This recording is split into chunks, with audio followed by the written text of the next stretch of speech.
Hi, I'm Max. Hi, and I'm Denise. And welcome back to another edition of Urban Lifestyles. I think we've got an exciting show today. I think so too. Yeah. Some of the things we're going to be talking about, of course, is getting your shot. And of course, we've gotten ours, and hopefully you've gotten yours. And we'll just go ahead. I feel good. I've got the second of the COVID shot. It doesn't mean for you to get out buck wild. You still follow the same protocols and be prudent. Right. But at least we have a shield of protection. This is correct. So even though you've gotten your shot, you still need to maintain the same safety precautions. So hopefully everybody is doing that. And as she said, if you haven't gotten your shot, make sure that you get it. One of the first segments we're going to be talking about today is something we did with MSD, talking about the wetlands. We're going to check in with Milltown Cycling, and you also had an interview with Today's Woman. Yes, the new owner of Today's Woman, Tawana Bain. Right. We'll take a quick break and back with more right after this.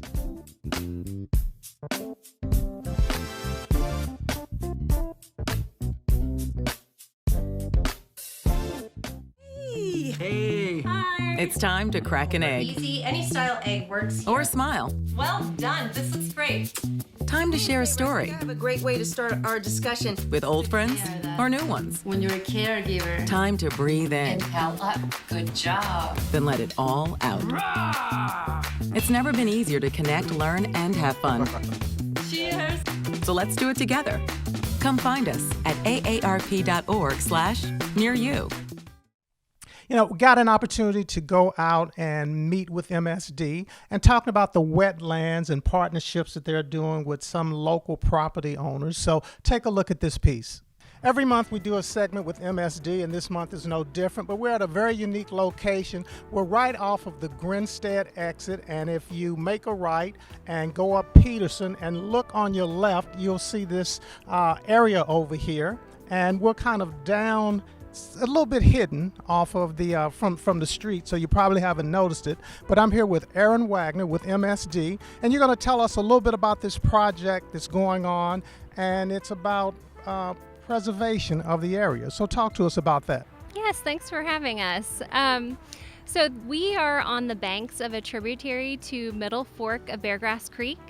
And so this is about 500 feet of private property that MSD worked with the property owner and with the Louisville and Jefferson County Environmental Trust to restore. And so what that looked like was, number one, removing the invasive species that were all through this property, honeysuckle and porcelain berry vine. And then the next phase of the project was the actual construction piece that allowed us to reconnect the stream with the floodplain. And then the final phase after construction was complete was adding about 80 native trees and shrubs to the property, along with native plants. So you can kind of see that those native grasses are really coming out right now. So why is a project like this so important to the community? So it's really important because when you have a property like this that has the invasive species that we talked about, those invasive species don't have the root systems that really hold in the stream banks and really nourish the native species that are in the area. It doesn't really provide what you need for the birds and other wildlife. And so, it's important for not only the ecosystem, but it's also important for the water quality, because those native plants have root systems that allow, when it rains, for that stormwater to infiltrate into the soil rather than running off into our creeks and streams. So when you're talking about water quality, what does this water end up? Do we benefit from it? Does it get into our normal systems at some point? Right. So this is a tributary to Middle Fork Beargrass Creek, and so this, runs under Interstate 64, enters into Middle Fork Beargrass Creek, and then travels through our neighborhoods until it meets Middle Fork Beargrass Creek meets with the main stem of Beargrass Creek and then the Ohio River. So Kurt, tell us a little bit about the partnership with MSD. Well, the Louisville Jefferson County Environmental Trust is a land trust organization. We're what's called a quasi-governmental land trust, in that our board is comprised of 4 governmental agencies in Metro, meaning Metro Parks, MSD, Planning and Design Services, and Public Works. And then there's 5 citizen members that serve at large on that board. And really the mission of the Louisville Jefferson County Environmental Trust is to help folks that want to preserve land and spaces that are very important to them. When you all come together, is there like a financial agreement between you and that individual property owner and the city? And do you all help them come up with the funding in order to get a great project like this done?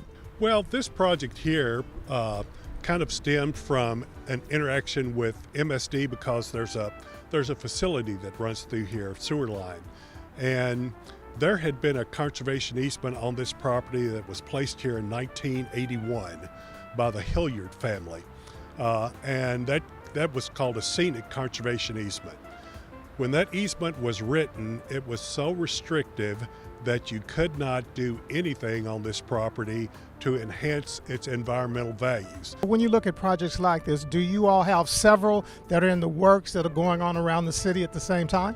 Not through the Environmental Trust, but there certainly MSD has a lot of projects that they're engaged with to work towards water quality improvement and wildlife habitat.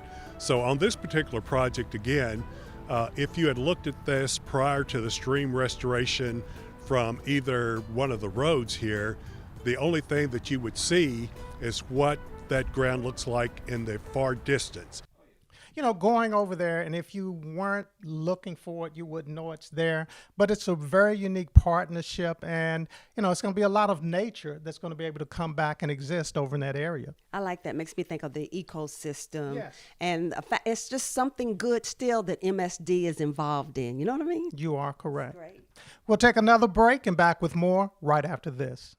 96.5, your man Nick Cannon is in the building and we taking over. We gonna be wilding every morning. About to have some fun, y'all. Let's go up! Lock it in to the Nick Cannon Morning Show, 6 to 10 on B96. We are mothers, fathers, neighbors, and friends. Working hard when the weather is good, and even harder when it's not. With online updates to keep you safe and informed during the storm. Programs to save you energy and money. And new projects to help us provide cleaner, more reliable energy. We are more than an energy company. We are LG&E. We're LG&E. We are LG&E. Our energies go to... This is a segment I like doing every week because it's talking about getting outdoors and enjoying the fresh air, and it's getting out on your bikes. So a lot of times people have concerns. Should I clip in or should I not clip in? So take a look at this piece. Well, we're back at Middletown Cycling. We're trying to get you ready for spring and summer, about getting your bike ready. And we're at the location that's called Middle of Town, which is right at Bardstown Road and the Gene Snyder, right behind the Sullivan Bakery. And we're back with Nira. Welcome back. So tell us what's been going on. I see here you've got a lot of different bike pedals, and I'm telling you, there's so many choices, so many options. How do you start? How do you know what's right? well, the first thing you do is come here and see us, right, and we'll get you all educated on different kind of bike pedals. There are three different style of pedals that float around obviously in the biking world. Some of them are just regular flat pedals. You just wear your tennis shoes and you just go. And some of them require you to take it an extra step forward. So you have something like this, which uses a system of pedals that require a cleat that requires 2 bolts. So if you see here, these are 2 bolts here, and they have a cleat that goes in here, and the pedal, the shoe just kind of clips in to these. And then you have something like this that requires 3 bolts, and it goes on a shoe like this that is flat and requires 3 bolts. So pretty simple. So, Nira, we're talking about shoes and pedals, and you're talking about 3 different ways of hooking in. So, can you show us how that works? Yes. So for example, right here, we have a pattern called the 3-bolt pattern. Okay. And it comes with a corresponding cleat that requires you to bolt in 3 different places. And this is the style of pedal that will match that 3-bolt cleat over here. Then we have a different kind of shoe here, which has a 2-bolt pattern. Okay. And it has a similar cleat that will fit in here with 2 bolts. And a pedal like this corresponds with that pedal and cleat mechanism. Okay. There's also just a regular pedal. It's just flat. You just wear a shoe like a tennis shoe, or you get special shoes that are kind of sticky in nature. They have a special kind of material that grips onto these pins on these pedals that you see here. Now, the only difference with all these kind of pedals that is then you need to decide is if you want something that's lightweight. It depends on the axle, the bearings that are in there, what material it is. But once you've determined which kind of cleat you would like to wear with what kind of shoe you have, then you can just take it as many levels up as you would like. For example, this. Okay, so my question is, and a lot of people probably ask, what's the advantages of clipping in? Yes, very, very good question. When you're pedaling regularly, you have the push and the pull. And when you're doing it on your own, you may get fatigued, you may get tired. By clipping in, when you're going in the down position, your other shoe is helping you come up. So that power transfer makes it easier on you, and you're able to put in more mileage without getting too fatigued. And you never you lose contact with the pedal, so you're continual motion. So some people who are concerned about clipping in, especially novice, they're saying like, I'm going to have an accident. I've been there, done that, got a T-shirt. So how do you get past that fear? What's some of the things that you advise people? So there's always a learning curve with anything that you try that's new. In fact, we have a bike here on a trainer with those exact pedals, and we can put it on for you, and you can actually practice as much as you want to in the shop. We also can help you out in our parking lot. We will stay with you, explain to you how it works, and we're here to educate you and show you things to watch out for when you are clipping in, and when are the times that you want to pay attention and how to clip out and all of those things. Definitely so. Well, Nira, it's always great spending some time with you. Every time I come over here, I learn some new great information that's going to help me become a better and even more safe bike rider. So, of course, we'll be back over and over again for more information throughout the year. That would be awesome. Thank you. So if people want to get in contact with you, how do they reach you? It's Middle of Town Cycling, 502-882-2453. Or visit us online, www.middleoftowncycling.com. So we've done it both ways. We've clipped in, and now we've both gone away from clips. I'm just going to be honest. I got tired of falling, forgetting that I was clipped in and making that error. But a lot of people love it, and they won't ride any other way. Yeah, I wasn't comfortable with it, and trying to remember to stop abruptly and then trying to clip out and tumble off. I'm met a many a concrete. We'll take a quick break and back with more right after this.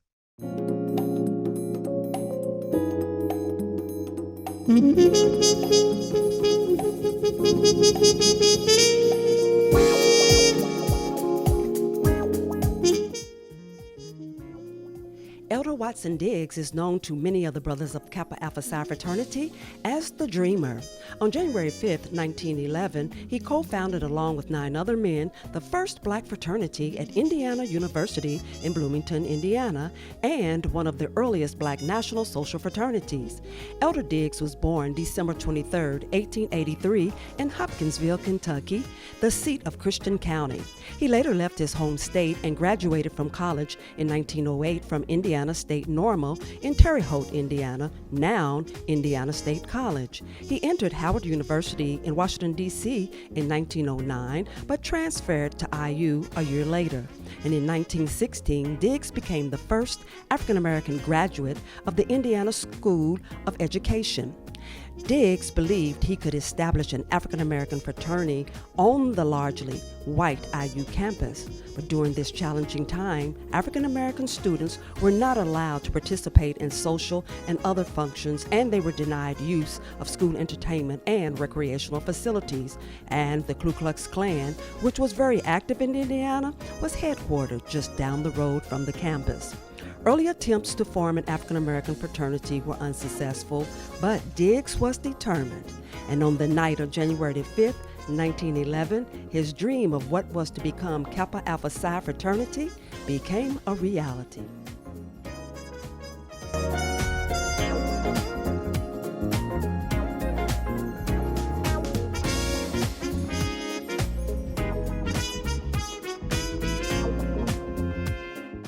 So you had a very interesting interview with the new owner and publisher of Today's Woman magazine. So tell us about that. As now the owner is Tawana Bain, and she's done a lot of things here in the state and the city. And now this is a new venture, but let's just take a look. Good morning, Tawana. How are you? I'm well. How are you? Glad to see another Monday, another day. I hear you. And thanks for letting us peel back some layers and to learn more about you. I think a lot of people see Tawana Baines, they see the accomplishments, and they are so noteworthy. I want to take a dive and to drill down a little bit deeper. I do want to touch on Today's Woman magazine, but I want to start by saying, when I hear the name Tawana Baines, I think of two words: indomitable spirit. But for that to have manifested with you, what was your springboard into your journey of where you are now?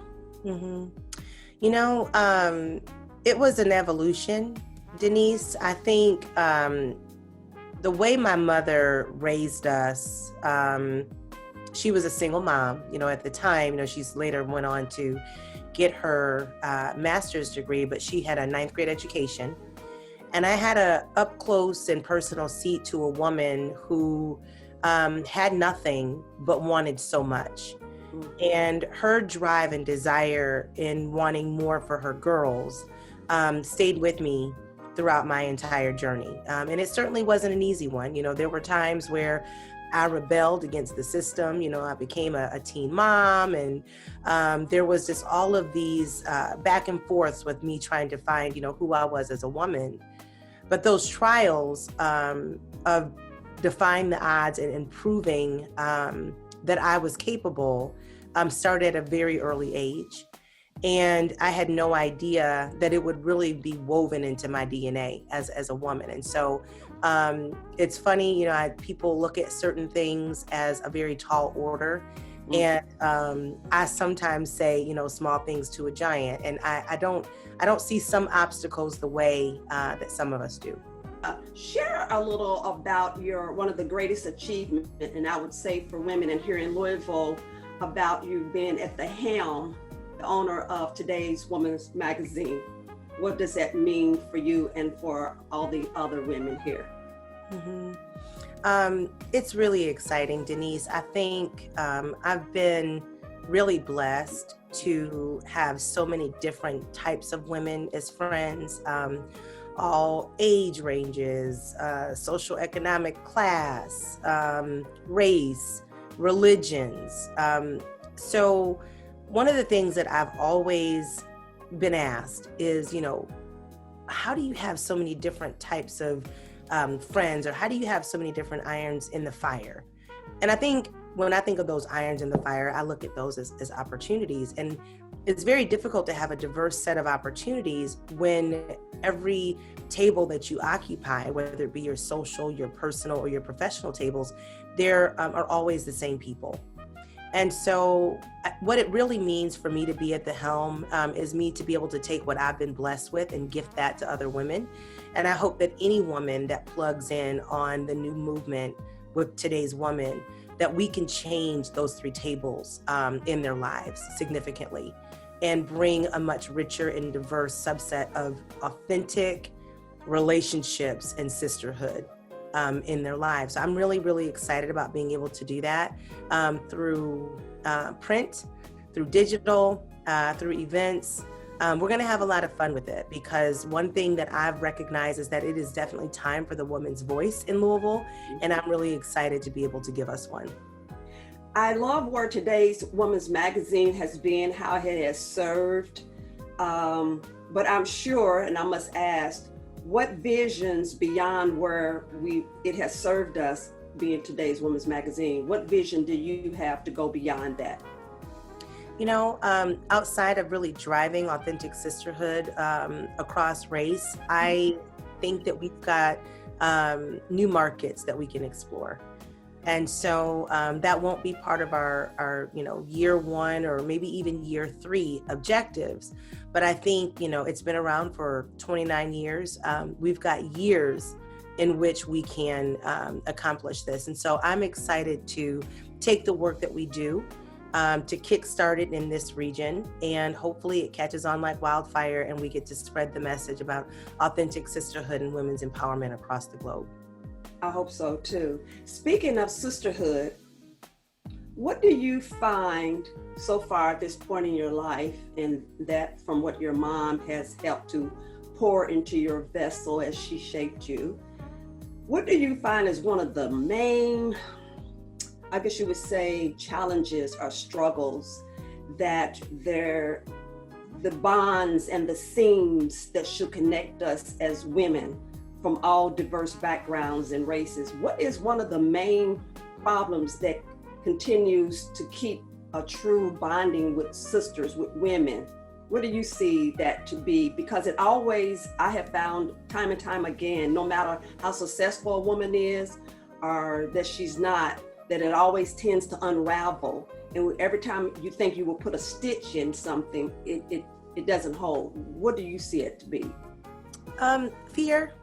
I think there's a fear of being vulnerable. And some of that fear is warranted. We as women have dealt with the woman who comes in to help, and it ends up turning into hurt. And so oftentimes it is those that you are most vulnerable with that cause the biggest hurt. And very much like we leave some personal relationships with our partners, and if it's a romantic relationship, what I always find interesting is that we will experience hurt, but we'll dust ourselves off and we'll try love again. But for some reason, when it comes down to friendships and sisterhood, if we've been hurt, we get to a point where we say no new friends. And I'd like for women to not hold other women accountable for past hurt. And I think that fear is what really perpetuates and prevents women from opening up. I've certainly had that hurt in most devastating ways at times, but I've also had the benefit of getting over that hurt and opening up my mind, my heart, and my space again. And I have met some amazing women, and I'm grateful that I did not allow fear to stifle me. I did not become a slave to the mentality that what one woman did, all women will do. Oh, very well said. Now I want to switch gears. This is a question that's always been tossed around, but I still find it to be very fascinating. At a dinner party, who would you want to have be sitting next to have intimate conversation with? And it has to be a woman that you find that, yeah, I would like that, love that opportunity. Ooh, that's a tough one, Denise. If I had my druthers and I could host a dinner party, what woman would I want to sit next to and why? It just, at the moment, who, I know I've heard a lot of names tossed around, and sometimes for me, I wish it could be somebody from way back in the 1940s. Sometimes for me, it's right here and now. Well, you helped me by allowing me to narrow some things down. Man, if I could sit next to a woman, it would be Mahalia Jackson. There is so much power in that woman and in her story. And if I could have one woman to my right and one woman to my left, to my right would be Mahalia Jackson. And I would want to understand how a Black woman, how a dark-skinned, complexioned Black woman was able to defy the odds in her time. And what are some of the experiences that she had? And what were some words of wisdom, or are some words of wisdom that she would give to the generation today?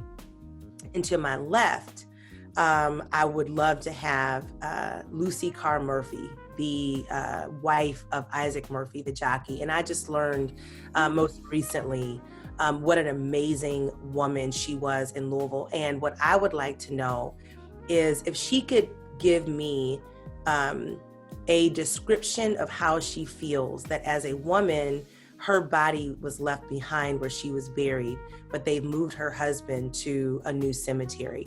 How does that make her feel as a woman? Because one thing I do understand is behind every man's success, there is an amazing partner cheering him on.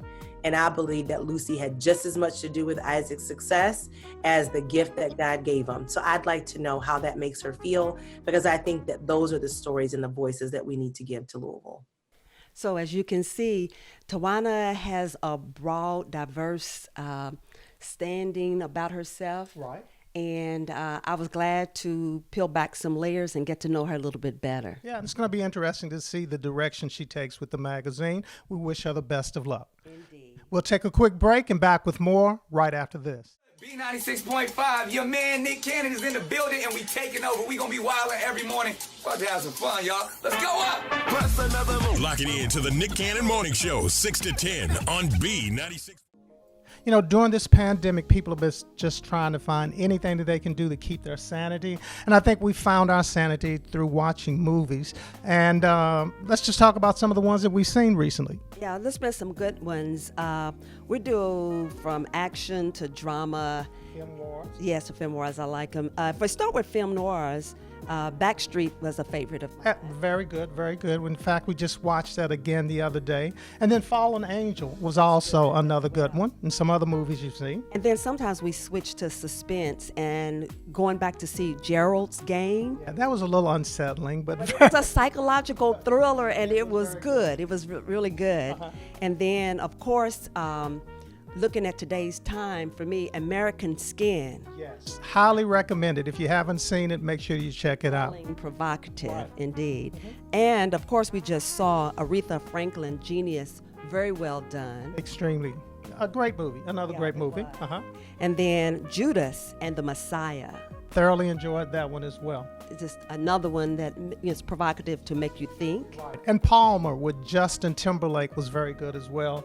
It was a good family movie. Yeah, a nice drama, as well as Black and White, another good family drama with Kevin Costner. And so if you haven't seen any of these movies, we highly recommend them. And make sure that you check them out. Yeah. You know what?